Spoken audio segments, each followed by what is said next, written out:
We've got a book haul today. I hope that you enjoy it. Welcome or welcome back if you've been here before. My name is Jess. This is Book Tea with Jess.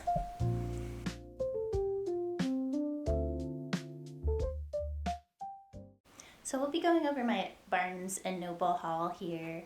It was just a little mini haul. I got some books for Valentine's Day from my hubby, so thank you. If you're watching this. And so yeah, we'll get into it. This is The Children on the Hill by Jennifer McMahon.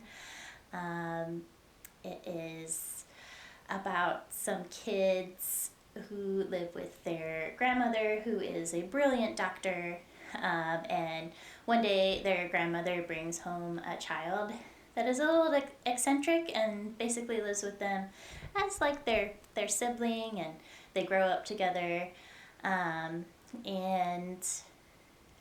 the child's name is Iris, kind of silent, hollow-eyed, skittish, but also thrilled to have new playmates. And they invite this kid to go ride bicycles together, go to the drive-in, and join their monster club, where they catalog all sorts of monsters and dream up ways to defeat them. And because, as V explains, monsters are everywhere. So, yeah, it looks like this is split up in two different times.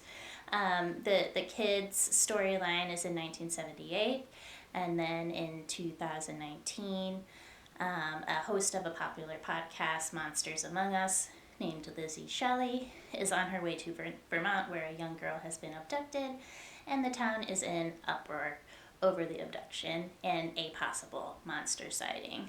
And Lizzie is determined to hunt it down because she knows better than anyone that monsters are real, and one of them is her very own sister. Ooh. That sounds really cool.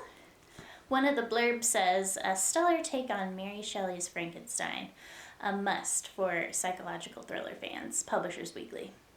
So that sounds wonderful. I heard great things about this author, and I'm very excited to read this book and others by her. I also have this on audiobook, so I'll probably be switching back and forth between the audiobook and this. I like to listen to audiobooks while I'm doing chores and things and stuff like that, so I'll be able to seamlessly continue to read this throughout. The next book is Smother Moss, and this is by Alyssa Allering. It is a Southern Gothic horror, Appalachian horror, and in 1980s Appalachia, sisters Sheila and Angie couldn't be more different. While their mother works long shifts at a nearby asylum, Sheila cares for the home and keeps to herself. Angie is more focused on fighting imaginary zombies and creating tarot-like cards that seem to have minds of their own. When the brutal murder of two female hikers on the nearby Appalachian Trail stuns their small community, the sisters find themselves tangled in a dangerous game of cat and mouse. Angie discovers a ripped, blood-soaked shirt. Money Sheila's been stashing away disappears, and a strange man tries to barter with a woman's watch at a local store. As the threat of violence looms larger, the mysterious ancient mountain they live on and their willingness to trust each other might be the only thing that can save these sisters from the darkness consuming their home. So yeah, it sounds pretty neat. I like the concept of Southern Appalachian horror. I love the legends and mythology surrounding the Appalachian Mountains and the people. So this is going to be really fun to read, and I'm looking forward to it most definitely. I'm really looking forward to reading this because it's going to explore the concept of getting older, aging, women in menopause, and then combining that with elements of horror is going to sound very interesting. And I'm very excited to find out what's going on in Mary's head and what she's been up to. My next bit of my book haul is some book mail from Nightworm's subscription service. I don't do the the yearly subscription where you subscribe every month, they do have a pre-order service where you can just order the months that you want to order, and they'll tell you what's in the box or envelope, I guess you could say, every month, so that you know exactly if you have those books or not. Because I've been collecting a lot of horror books lately, and I don't want to buy duplicates. So I'm gonna go ahead and cut this open, and I will show you what's inside. Alright, I got it cut open now, so we can go ahead and remove everything. I'll go ahead and I'll show you the books first before I open the little envelope, because sometimes there's spoilers in there. So I actually read an arc of this at the bottom of the garden. It was so good, so I'm so glad to have a paperback copy for my trophy shelf. It's about these two girls. They've just been orphaned by their parents. They went on a expedition on this mountain, and an accident happened and they died, unfortunately. They go to live with this very eccentric aunt who never wanted children, and the house that she lives in has ghosts, and these two young girls, they have abilities. One can see ghosts, and the other can see auras and can tell if people are lying and what their emotions are. So things get pretty interesting pretty fast when they start to suspect that their aunt has done something unsavory. So yeah, I won't spoil it from there, but it was a really great book. So I highly, highly recommend reading this book. It was great. I loved it very, very much. The next book in the package is Mask of the Deer Woman, and it is an indigenous story. I'll go ahead and I'll read the synopsis to you. At rock bottom, following her daughter's death, ex-Chicago detective Carrie Starr has nowhere to go but back to her roots. Starr's father never talked much about the reservation he was raised, but the tribe needs a new marshal as much as Starr needs a place to call home. In the past decade, too many young women have disappeared from the res. Some dead, others just gone. Now local college student Chinoa Cloud is missing, and Starr falls into an investigation that leaves her drowning in memories of her daughter, the girl she failed to save. Starr feels lost in this place she thought would welcome her, and when she catches a glimpse of a figure from her father's stories, with the body of a woman and the antlers of a deer, Starr can't shake the feeling that the fearsome spirit is watching her, following her. What she doesn't know is whether Deer Woman is here to guide her or to seek vengeance for the lost daughters that Starr can never bring home. So it sounds like a thriller with horror elements, with indigenous voices and stories, and that sounds incredible to me. So I'm very excited to go ahead and read this, and the cover is just absolutely gorgeous. I love like all the red and the turquoise. That's beautiful. So yeah, looking forward to that. So with the subscription, you always get a little package of goodies. So we'll go ahead and open this up. So in here we have Moonstruck, Portland, Oregon. It is nutty milk chocolate cinnamon hot cocoa. So they always include like a little beverage sample in the package, which I really love. I think that's great. And then it looks like we have a signed book plate. And we have signed book plates for both books. So yeah, I'm gonna go ahead and stick them inside the books because now I have autographed copies. Sometimes they'll have one book plate, sometimes they'll have book plates for both books. This one had both books, so I'm super excited about that. That makes me happy in my heart. And then they always do like a little informational thing about like what is in the package and who contributed, so that's really nice. And then here is a sticker which is definitely on theme for the Mask of the Deer Woman. We love that. And then we have a theme sticker for the book box, I guess you could say.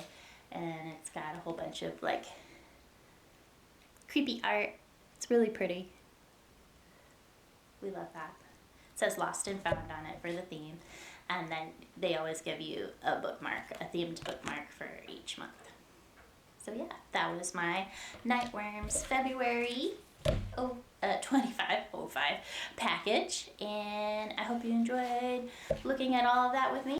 On to the updates for March. So on to life and reading updates.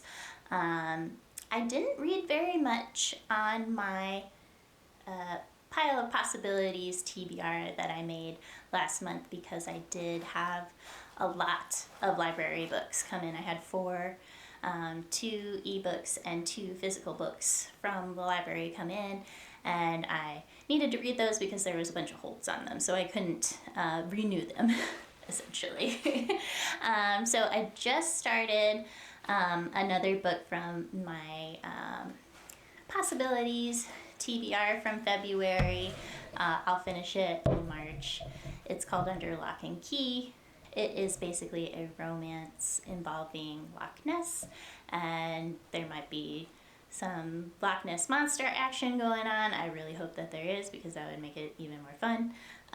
So yeah, I'm interested in getting into that. Oops. And if you hear some like weird crinkling going on, my cat's chewing on the bag from Barnes & Noble, so I apologize if you hear crinkle, crinkle little star over there in the corner. He is a goofball. So I do have kind of a concept of what I want to do for March regarding my reading. I have a little bit of a pile going on over here. I'm mainly going to be mood reading, and my theme, I'm like really into wanting to read about ocean horror right now and thrillers based on the ocean. So I pulled some books off my shelf to discuss, to show you what I might be thinking about reading for this month. So I've got a little bit of a pile here of what I'm thinking about reading. I'm trying to read more of my physical bookshelves so that I can get through them and unhaul anything I don't like, and then have room for more books in the future if I ever wanted to buy anything. I'm trying not to buy as much, but next weekend we'll be going to Jacksonville for like a little getaway, me and my husband, and they have Chamblin's bookstore, I think that's how you pronounce it, and it is huge. They have 2 locations, one downtown and I forget the neighborhood of the other one, but they're enormous used bookstores, and I always end up with like a bajillion books. I'm gonna try to limit myself to like 5. We'll see how I do. I might end up doing another little mini haul, maybe like a book tourism video for next week, and do, you know, some footage of the bookstore and what I bought, because I think that would be neat. But anyway, without further ado, we'll go ahead and get into what I plan on reading for this month. This is Into the Drowning Deep by Mira Grant. What I have heard of it is it's essentially sirens. Yeah, like a siren horror. And the synopsis says, the ocean is home to many myths, some are deadly. 7 years ago, the Atargatis set off on a voyage to the Mariana Trench to film a mockumentary, bringing to life ancient sea creatures of legend. It was lost at sea with all hands. Some have called it a hoax, others have called it a tragedy. Now a new crew has been assembled. Some seek to validate their life's work, some seek the greatest hunt of all, some seek the truth. But for the ambitious young scientist Victoria Stewart, this is a voyage to uncover the fate of the sister she lost. So basically, there's another crew, and this scientist Victoria is looking for her sister, who is on the mockumentary crew, and it's going to be like deep sea claustrophobia, all those themes that I really like in ocean and deep water horror. That's what I'm like really in the mood for this month.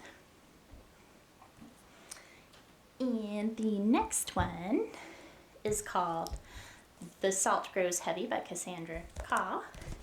And this is also a book about sirens. It's kind of like a really dark retelling of The Little Mermaid from what has been described in other reviews. And the synopsis says, "You may think you know how the fairy tale goes. A mermaid comes to shore and weds the prince. But what the fables forget is that mermaids have teeth. And now her daughters have devoured the kingdom and burned it to ashes. On the run, the mermaid is joined by a mysterious plague doctor with a darkness of their own. Deep in the eerie, snow-crusted forest, the pair stumble upon a village of ageless children who thirst for blood, and the 3 saints who control them. The mermaid and her doctor must embrace the cruelest parts of their true natures if they hope to survive." So yeah, that sounds pretty dark. It's novella length, so it looks like it's going to be a quick read, and I'm very interested to see how that turns out. The next book is YA. It's Gothic, and it's called Lake's Edge by Lyndall Clipstone. And the main character is Violetta Graceling, and she would do anything to protect her younger brother Arian. Plagued by nightmares, he possesses forbidden black magic that spills from his fingers as shadows. When the notorious Rowan Sylvana, known as the Monster of Lake's Edge, discovers Arian's magic, Lita fears the worst. She's shocked when Rowan instead presents a risky offer: refuge at his Lake's Edge estate in exchange for Arian's powers. So they arrive at the estate. It was once opulent, and now it's kind of not so opulent.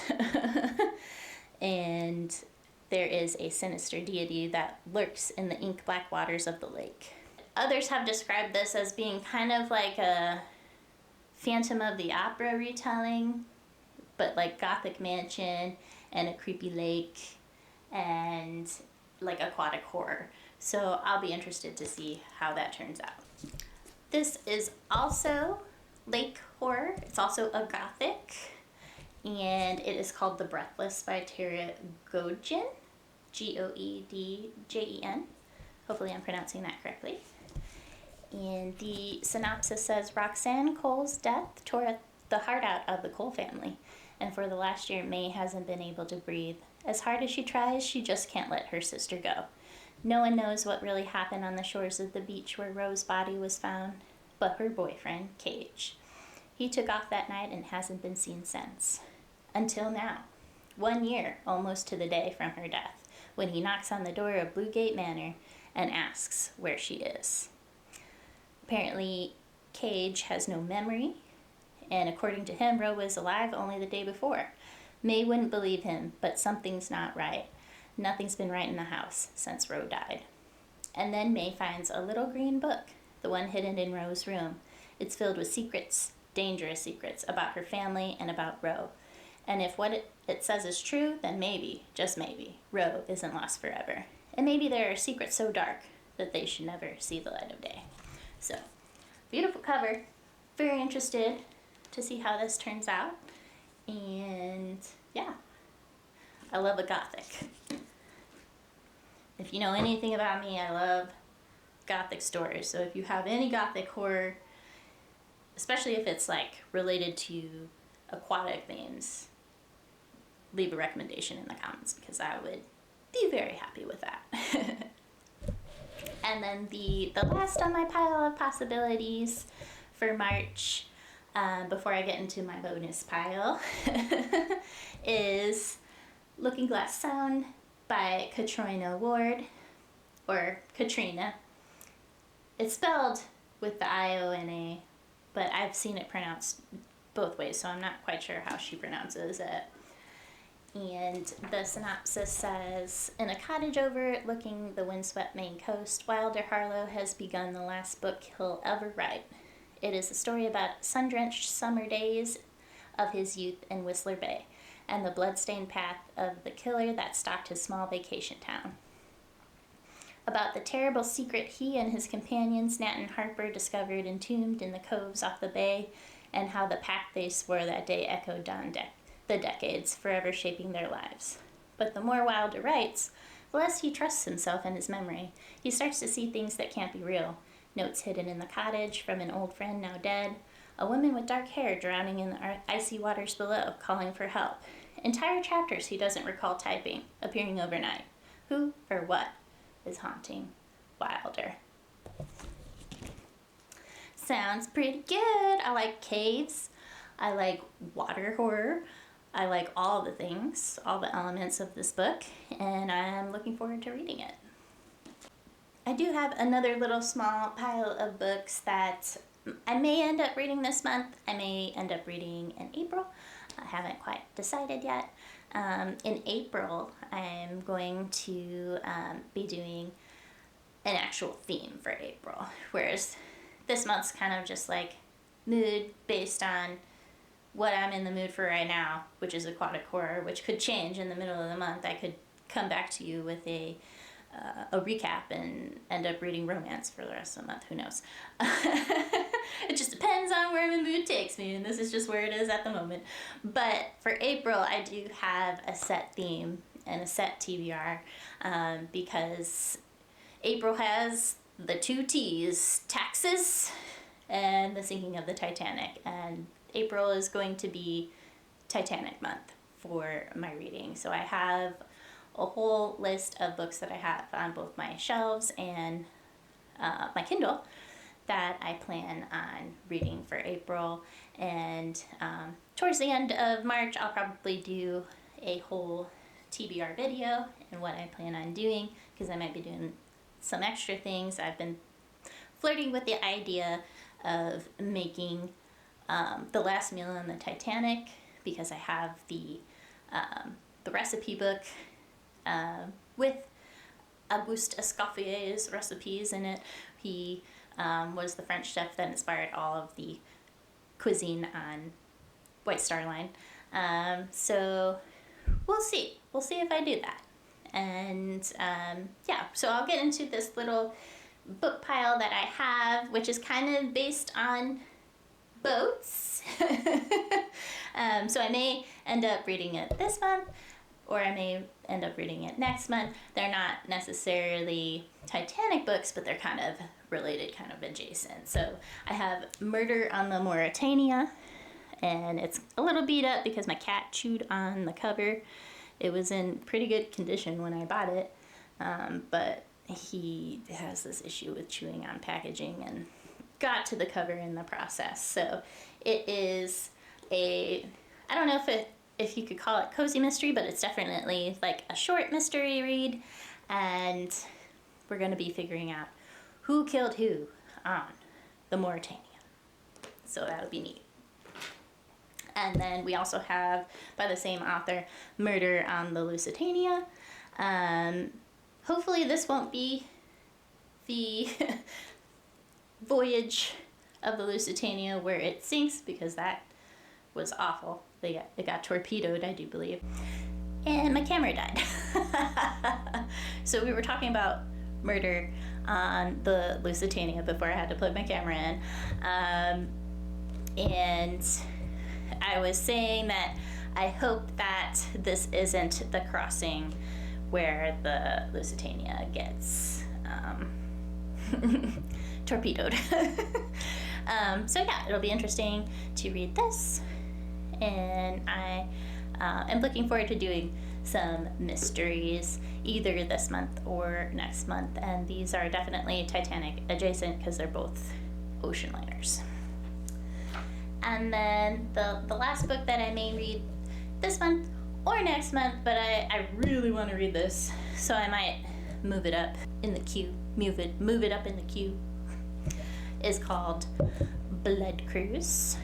And the tagline is, "On the Baltic Sea, no one can hear you scream." Essentially, it's vampires on a cruise ship. So I'm excited to see how that plays out. I want to read the synopsis for you because it's pretty simple. But I'm excited. So hopefully it's good. It's pretty lengthy too. It's a thick one. So yeah, that's what I'm thinking about for March. Also, you know, what I have going on in my head for April. Hopefully the sound is okay. I just got this mic. It plugs directly into my camera, so I hope that the audio is okay and I don't have to do too much to edit it. And yeah, hope you guys are living your best lives. If not, I hope you get there soon. And I'll be back with more videos. I'll probably do like a little bookish travel one next week, so look forward to that. And I hope you have a beautiful week, and I'll see you soon. Bye.